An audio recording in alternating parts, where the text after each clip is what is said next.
But I think this was a lesson in finding one thing that you let yourself feel. And I let myself feel joy about DJ. And I hope he's alive for another, 95 years, right? And I hope he lives and the life he wants to live. He wants to be a cop. He knows what he wants to do. And maybe when you have childhood cancer, that crystallizes for you. And I hope he has a long life as a law enforcement officer.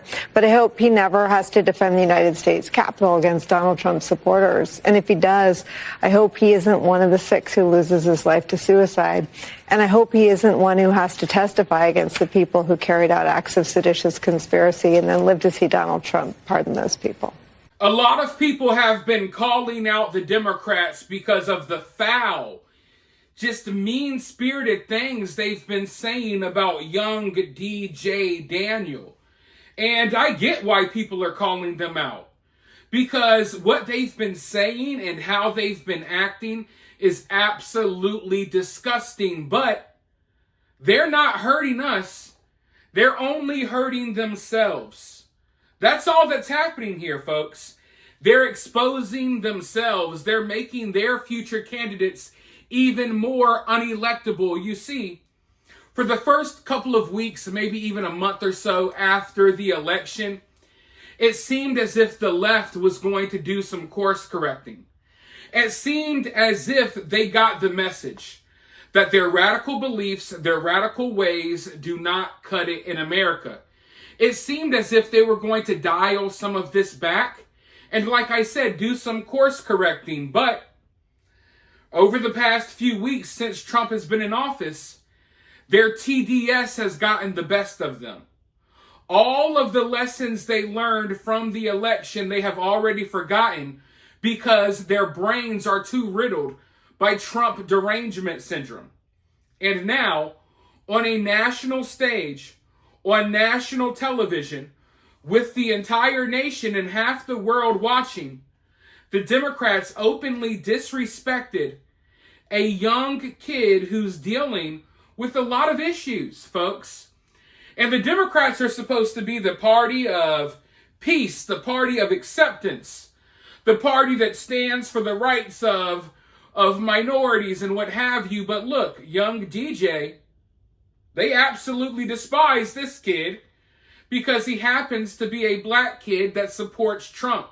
So they absolutely despise him. He's public enemy number 1. They don't care that he's a child that is lucky to be alive right now. No, they will go on CNN, MSNBC, and they will have complete meltdowns about this kid. And like I said, all this does is it shows their true nature. And people are watching. And people will forget a lot of this political nonsense that goes on. But a lot of people aren't going to forget how they treated DJ. But Trump actually spoke out about this. He says that some of these news anchors need to be fired, and I agree. Let's go ahead and take a listen, and then I'll be right back. Worse than CNN is MSDNC, which is the worst. And the good news is very few people watch them anymore. They have lost such credibility. And frankly, what Nicole Wallace said. But I hope he never has to defend the United States Capitol against Donald Trump's supporters. And if he does, I hope he isn't one of the 6 who loses his life to suicide. I've never been a fan of hers, and she's not very talented. But I'll tell you, what she said the other day about that young man is disgraceful. She should be forced to resign. And Rachel Maddow should be forced to resign. Nobody watches her anyway. I don't know if it's not possible they pay her as much money as I hear, but certainly she's lost all credibility, both of them. But what they said the other day, they should be forced to resign about that young person who is suffering greatly. Now, should these people be fired? Yeah, probably, but I don't want them to be.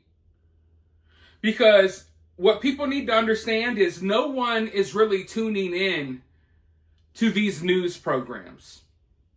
Not many people willfully on their own watch the news, especially not CNN and MSNBC and all this other stuff. So these news anchors, yeah, they constantly say disgusting things. But as I was explaining, all they're doing is they're hurting themselves. So when you put a microphone in front of one of these woke idiots' faces, all they're doing is further destroying the Democratic Party. All they're doing is further exposing the true nature of the left. No one sits down and watches Rachel Maddow or any of these people. What they do is they take clips from their shows of them saying stuff stupid, and then they show it to the world. So Rachel Maddow, and that's the only name I can remember. I can't remember half of these other people's names. These news anchors, they don't realize it, but they're doing our work for us.